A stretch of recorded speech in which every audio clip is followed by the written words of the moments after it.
Hi friends, welcome to Thilaga's kitchen. இன்றைக்கி நான் செய்து காட்ட போகிறது ஒரு மருத்துவ குணம் நிறைந்த ஒரு ரெசிபி.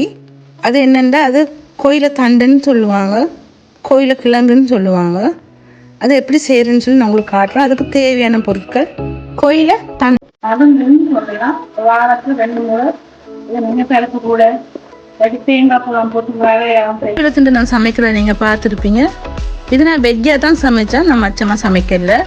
இதுக்கு தேவைன்னா கடைசி எடுக்கிற நேரத்தில் நீங்கள் மாசியும் தூள் பண்ணி போடலாம். இது எப்படி இருக்குன்னு சொல்லி செய்து சாப்பிட்டு எனக்கு லைக் பண்ணுங்கள், ஷேர் பண்ணுங்கள், சப்ஸ்கிரைப் பண்ணுங்கள்.